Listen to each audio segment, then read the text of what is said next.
Good morning, everybody. Good morning. As you can tell, this studio is downstairs from the main floor of the Pritchard Building, which is across from the state capitol. So I go downstairs through a rabbit warren of rooms, and then I'm hooked up. As you know, this is a Google Hangouts connection, so we're using small cameras and microphones, but it is amazing what we see. Your picture today is very good, much better than last time, obviously. So where are we? We have a bill. The number is 6168. It is a one paragraph bill, one page. I mean, literally can read the whole thing to you. You know, section 1. A new section is added to chapter 28A 320 RCW. 28A is the school district's chunk of the revised code of Washington. 1. All public schools may offer students the opportunity to compost their food waste. School districts may provide on-site composting or contracting with the local waste management company. 2. All public schools may offer students the opportunity to recycle. 3. The state may provide pre-pickup of compost and provide supplies such as tins and compost bags for all public schools that do not currently have that pickup and supply needed. Okay, what is the difference between this and last year's bill? The use of the word may versus the use of the word shall. Teaching moment about law. May is permissive. And, you know, it sounds a lot like English grammar, but it's actually really important. In legislative policy, words really do matter much more than you would think in normal conversation, and certainly even in term papers. May is permissive. The district may, and you can infer parenthetically, or may not provide X service. Whereas it's different. If the word is shall, the state shall direct the school to compost.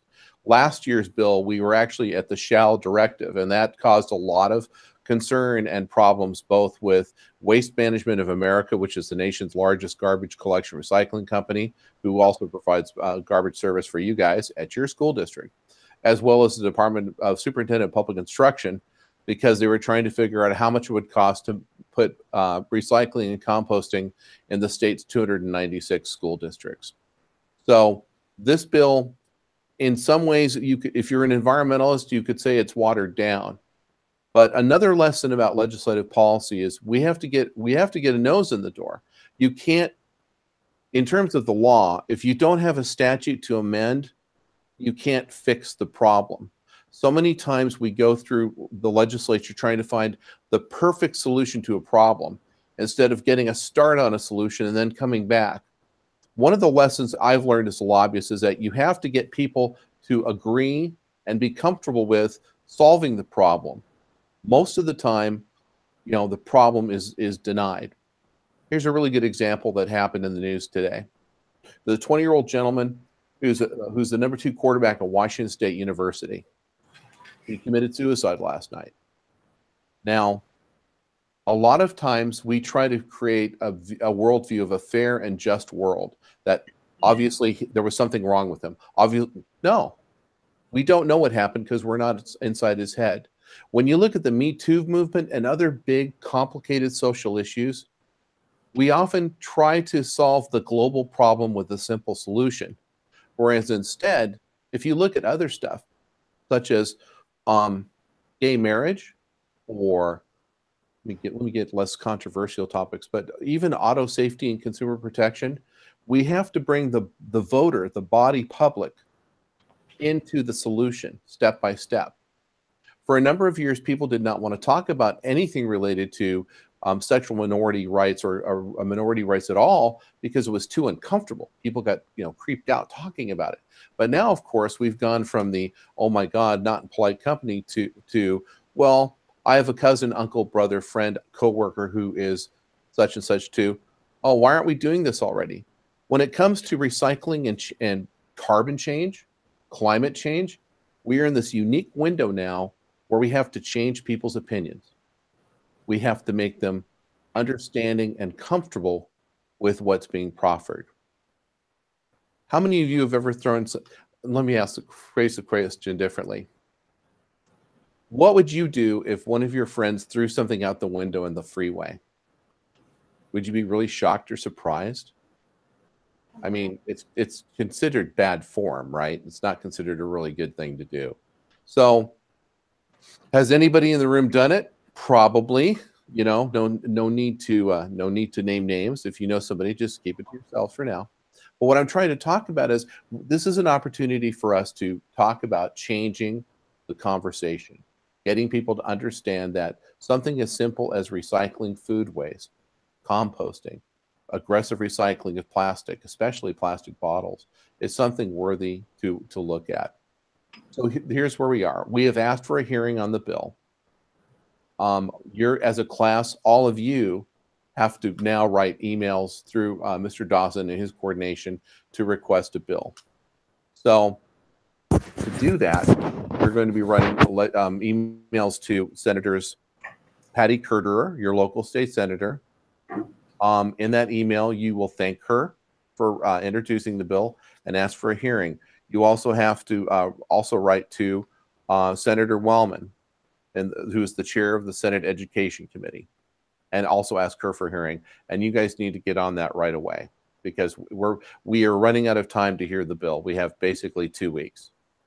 Next week, the last day for hearing a policy bill is February 2nd, and it is now the 17th of January. So we have 13, 14, we have 15 days to get this out the door. So that's where we're at today. That's pretty much the base of my conversation. This is pretty much what we would have talked about last week if we'd had a meeting, because since we talked via the radio without video from my end, the bill has been dropped. We are now waiting for a hearing date. I will take questions for the balance of this time. I've completed my presentation. All right.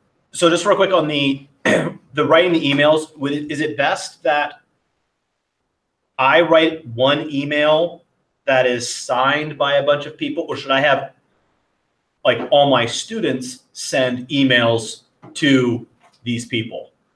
It's a good question. Since the class itself is an organization, it's probably best if you send one document. Okay. And then that way, and then the thank yous and follow-ups can be done individually by the class. Okay, got that.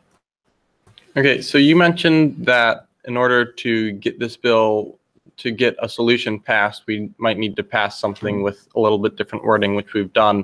Is there anything else that we can do to try to help this bill pass smoothly? I know we had some opposition from Eastern Washington schools last year. Is there anything else we can do to perhaps negate that opposition or to? I think you have. I think you've done that. I did speak to Vicki Christopherson, who is the lobbyist for waste management, who's also a member of Teach with TVW. And she told me her first reading on the bill was that this is something they could get behind. So I think we're in a much better place now than we were last year. So I think the bill is in good shape. I don't think you can change this thing much more. It does everything you want it to. Creates a program, creates an opportunity for school districts to join in, and then sets the pathway forward for schools to do more with compost and recycling as time goes on. But this is definitely a foot in the door bill that gets something started. And I think that's a great step. Is there anybody else we should be reaching out to? Because I know last year there was some opposition from the superintendent of public instruction. So is that someone we should consider reaching out to? Yes, you should. Actually, you should contact all the members of the Senate Education Committee and email them and ask that you move the bill. And you should also contact the superintendent of public instruction. I can follow up with the specific email address of the staffer that would also need to be connected, as well as Superintendent Reichdahl. And I'll get that to Mr. Dawson later this afternoon. All right. Would we ask when we contact the OSPI, do we ask him to be like, hey, can you help push this bill through? Yes. Or is it more? Ask for help. No, okay. By all means, ask for help. Excuse me, I was looking for a pen. Thought I had them in my jacket, but I don't. So for our specific bill, the 3 points we were going to focus on were like the financial benefits, the environmental benefits, and like the pros or cons. Like if we were to get a hearing, is there anything else you think we should be focusing on? No, this is a pretty simple explain what you want to do. The genesis, the introduction is, why did you guys want to do this? What's the genesis? Maybe with Mr. Dawson's help, talk about last year's hearing and how the bill has changed from last year to this year, and then step into the policy and financial aspects that you think will make this bill a good idea. Okay, and one question we didn't know, is there going to be or is there right now, or will there be a companion bill in the House? I have not dropped one. Mr. Goodman was too busy. But I think for purposes of time, this is it. This is the bill we work with. There's just not enough time on the clock to run a House companion. So then can you just kind of run through the process of the bill? So let's say the committee likes the bill. Where would it go from there, and kind of all the way, let's just be optimistic, to the top? No, here's the procedure. Step one, the bill is introduced. Step two, it's assigned to a committee. Step three, the bill is heard. Now, many bills don't even get to step three. Many of them are introduced, never get a hearing. Step three, the bill is heard. Step four, the bill is moved out of the committee by vote. So the committee meets and they have what's called an executive session. And what we say, the bill has been execed. It has been moved out of committee. Now, at this point, step five is a two-track tree. One track is directly to the Rules Committee, which generates all the bills that are passed by the Senate. The second track, 5A, is passage to the Ways and Means Committee. If there's money attached to the bill, or if there's a fiscal note of more than $100,000, it has to do a pass through Ways and Means. Step 6 is action by the Rules Committee to move the bill to the Senate floor. And then step 7 is passage by the Senate to the other body. Now, steps 8 through 15 are identical to the previous process. The bill passes from the Senate, is introduced into the House as step 9. Step 10, it is assigned to committee. Step 11, the opposite body hears the bill. Step 12, the opposite body executes the bill. Step 13, another two-step process. It either goes directly to the Rules Committee for passage, or it goes to a Finance Committee, whether it's appropriations or finance in the House, or capital budget if it's construction. Then it goes to the Rules Committee for floor passage. Then it's passed off the opposite body. And if there are no amendments and the bill is as was started, it goes directly to the governor's desk for signature. If there are differences in the bill as it moves through the process, say if the Senate bill was totally reworked by the House, it goes to a conference committee, and then those differences are hammered out. I don't know if you guys are you guys covering any federal government stuff in your work? Yeah. Okay. So you've heard what's going on with the budget shutdown and with DACA and with other national issues. Congress has a similar process in terms of conference. A lot of times the final product bills are negotiated by a handful of legislators, a handful of congressmen and senators, and then that final product is trotted out and that was voted on. For the President's Tax Reform Act that just passed, it was literally a group of less than 20 people in both chambers hammering out that bill and getting it to the floor for final passage. McCleary, last year, there was a special committee on McCleary, which was 8 legislators, 4 from the House, 4 from the Senate, and they worked on McCleary pretty much privately until they had a final product for passage out of the body. So we go from small groups to big groups, back to small groups to pass a bill to the governor's desk. Okay, and on that note, is it like a big deal if or when the governor signs a bill? Is that something that only happens not very often, or is that something that's happening all the time? Well, it's a very good process question. It's a good question. So on average, over 1,000 bills are introduced in the legislature each year. Usually the number is between 12 and 1,500. Of those, less than 400 are signed by the governor. Okay? So, and some years we've had up to, so we're already up to, let's see, we're at 6,800 in the Senate. So that's 1,800. The Senate starts at Senate Bill 5,000, and then the House starts at Bill 1,000. So we're already at 2,800 bills in the House and 1,600 bills in the Senate. So 4,400 to 4,500 bills have been introduced in this 2-year biennia. Last year, the governor signed under 300 bills. This year, he's on track to sign maybe 100. So the math, it's 1 in 10 basically, unless it's the budget or something they have to do. But like, you know, and the bills are everything from what's today. If you go into today's introductions, you'll find a bill from Senator Honeyford naming apple pie the official state pie of Washington. I'm partial to pecan, peach, you know, but that, and we also have an official state fungus, an official state mushroom, the woodpine mushroom. So we have bills that are really important, opioid, you know, suicide, the budget, and we also have bills, you know, naming a state insect, or so we run the gamut of stuff to do. And it's been interesting for Teach for TVW. The high school classes take on some pretty significant issues, and it's often very difficult for us to get hearings, particularly in the education committees. And I find that kind of ironic, because the education committee is about education. This is a classroom project, and yet, you know, getting your bills heard is like pounding sand. It's like very, very difficult. So that's why, and I've had a pretty good record of getting the bills heard. We have not yet got a bill out of the Senate. This bill is as good as any and has a very high percentage, and I hope that's what's going to happen. Your next step is going to be contacting the committee and contacting Senator Curter and saying, will you please get a hearing for our bill? We can really move this, and we're optimistic. You will be, and for logistics purposes, you guys should start clearing your calendars between now and the 2nd of February, making sure that you'll get maybe 4 days notice when we're going to go. So if this bill were to pass, and because it's like an opt-in program with the change of the wording, could you see like future classes like amending this bill further to be like a permanent?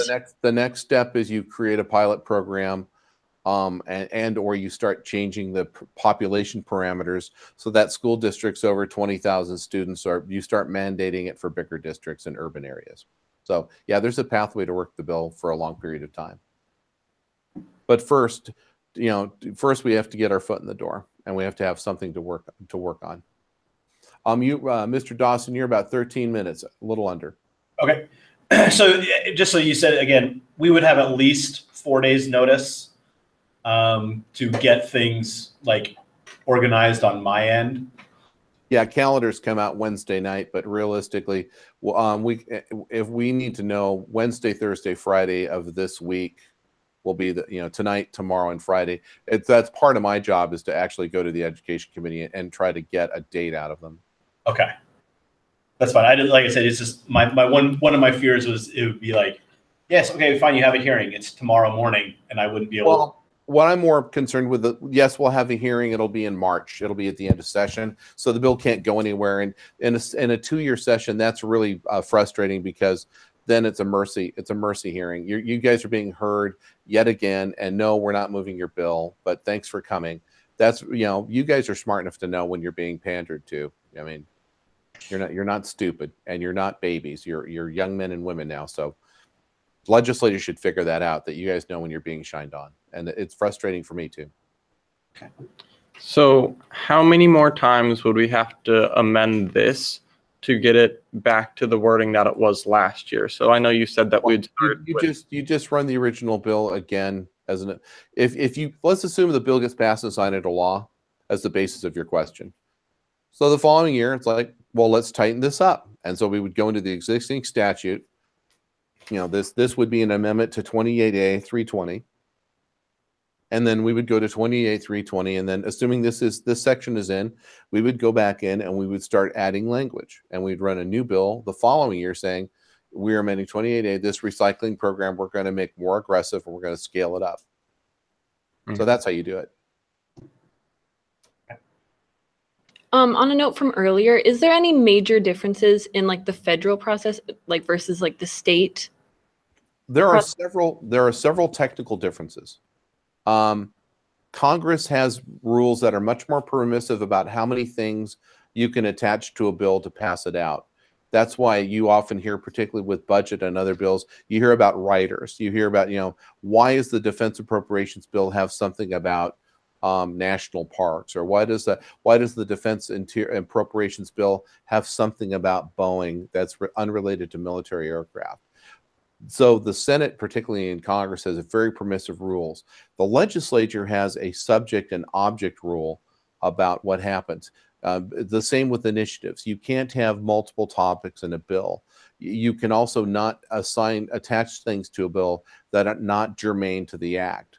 That is to say, this is a bill that works within 28A, which is the Superintendent of Public Instruction's Common Schools statute. We cannot then put transportation policy in the bill. Okay. So yeah, this state, we have actually pretty tight rules on what you can put in a bill if you're working on one section of statute. The one exception to that, of course, is the budget, which covers all the stuff. But generally speaking, you can't put policy in the budget either. You can direct them on how to spend the money, but you cannot create a new program in the budget to spend the money. You have to create a new program through policy. So do other states have different regulations on what can be put on bills, or is it most states don't allow too much? Most states are like Washington. I mean, I'm most familiar with Oregon, where I also practice, and it's the similar process of, you've got to stick to the subject. There are some exceptions. California and New York have quirky rules, but they're also states with over 40 million people, and they're basically the size of small nations. I mean, California has, I think, the world's 7th largest GPA. I'm sorry, gross domestic product, GDP. So you said that you can't have different topics except for budget. Is that why? So I know like this session they have, I'm going to get this wrong, like the capital operating budget that they're working on that they have to pass. But then I've heard a lot how it's tied to the Hearst and the water right. Yeah. So that's a really good question. It's tied to the extent that the people voting for the budgets will not vote to move a budget out until the Hearst decision is reached. And for those of you who've been watching this at home, the simple answer is this. Hearst is a Supreme Court case on water policy. A number of people, predominantly rural Republicans, do not like it. They believe it's too much regulation on people who have wells, who have well water. The Senate Republicans said, if you don't fix this court case, we will not vote for a capital budget. And at the time, the Senate was under the majority control of the Republicans. So while the Democrats have a one-seat control of the Senate now, and they can move a capital budget over the objection of Republicans, there's one little card left that the minority gets to play. And that is, when we pass the capital budget, we pay for our capital budget with bonds. The capital budget is the state's credit card, and it requires a 60% vote. So in the Senate, you need 6 Republicans, and in the House, you need 10 Republicans to join with all the majority Democrats to pass the bonding bills out. And quite frankly, the Republicans have told the governor, we will not vote for a bonding bill until you sign a Hearst bill. So that's the cause of this over 1 year stalemate on why we don't have a construction budget yet. While they are two very different vehicles, the body, in this case, the Senate Republicans and the House Republicans, have said, we will not vote for anything until you take care of this policy problem. And that's where they're at right now. So it's kind of like where the federal government would just tack it all into one bill, and then people will either vote the bill down or whatever on it. Exactly. We may have a federal government shutdown on Friday because of the fact that the Democrats have told the Republicans who run Congress that we will not help you vote on a budget until you fix DACA, till you fix the entire undocumented children who are currently under federal protection. And what's interesting about that is that the Republicans run Congress. They have powerful majorities in both chambers. The Senate, they have a very slim lead. But what's interesting is that the Republicans in the majority in Congress have a number of their members who hate spending and going into debt, so they will not vote. So to pass a budget, the Republican majority is relying on a percentage of Democrats to come help them and vote it out. And for the first time in a long time, the Democrats have said, no, we'll do what you did a couple of times. We'll shut the government down unless you give us what we want. So it has been a practice in the federal government for government shutdowns since 1996. We have not had this happen before in the state of Washington. It is mildly disturbing. A colleague of mine calls it the weaponizing of the capital budget, holding the construction budget hostage until you get what you want. So there is that going on. So what is, if the capital budget doesn't pass, what are some of the bigger things within that budget that would either shut down or not happen? School construction, construction of schools, other facilities, higher education. There's about 800 jobs that would go away because they're funded by the capital budget. Most of those are in the Office of Superintendent of Public Instruction. Mostly what happens is that projects that are on the books don't get done. And for the state of Washington, because we have over the years put in performance-based contracts, if the state voids those contracts, the state incurs the additional costs of delay, so that the contract has to be renegotiated with the vendors, and the vendors get paid more because the state did not deliver, did not perform. So not having a capital budget hurts everybody. So that's interesting because, we are in our district right now, we are passing or having in February our own levies and bond vote in order to build like a new elementary school and addition to our school. So I thought our districts paid for the school buildings, not the state. Or is you were correct. Okay. So they get help from the state, and then, or the state builds some schools and then districts have some leeway as well? How does exactly the latter? It's a complicated answer, Mr. Dawson. Part of that is we have what are known as maintenance and operational levies for school districts, and we have excess levies. And excess levies are program enhancement levies. And also for Lake Washington School District, since the laws are changing in terms of how to have levies and the state share that goes to the school district, it's probably important for Lake Washington to get its levies up and passed while it can, before the amount of money it can borrow has changed by the passage of what's known as House Bill 2242, which is last year's McCleary financing fix bill. Yeah. Okay. So do you have any examples of some projects that are on the books currently that wouldn't be able to be completed if we didn't pass the budget? One of them involves my client. There is a state park at Lake Rufus Woods, which is the reservoir behind Chief Joseph Dam in Okanagan County. All of the access to the park is through the Colville Indian Reservation, and the Colville Tribe and Fish and Wildlife have a contract to put in all the docking and fishing. And if the capital budget isn't passed, that money from the state, which the state and the tribe have contracted for, the state doesn't perform its contract and the tribe loses its money. Other examples, food banks, homeless shelters, boys and girls clubs. There are a lot of social service agencies that have projects that are being funded by the capital budget and they haven't received their money yet. So a lot of people get hurt of all types, not just schools, construction and buildings, but a lot of social services that are looking for buildings and space and assistance don't get their money. Okay. 90 seconds. So one last question on the composting bill. If we were to get a hearing, should we bring up last year's bill and then how we've changed it this year? Yes. All right. Okay. All right. That's pretty easy answer. Okay. Do we have any further questions that you guys have? Nope. Okay, I think we're good. So now it's just work on sending emails to the Education Committee, Senator Wellman, and then a thank you to Senator Kuderer as well, and then also this Superintendent Reichdahl as well. Perfect. Correct? Okay, we are doing that, and we're working on getting an argument prepared for if we do get a hearing. So we'll be ready to go for that. So all righty, I'll have some email to you guys later this afternoon. Excellent. Thank you very much. Good to see you again. And I'm glad it actually. You guys have a good day. All right, you too. Thanks. All right, bye-bye.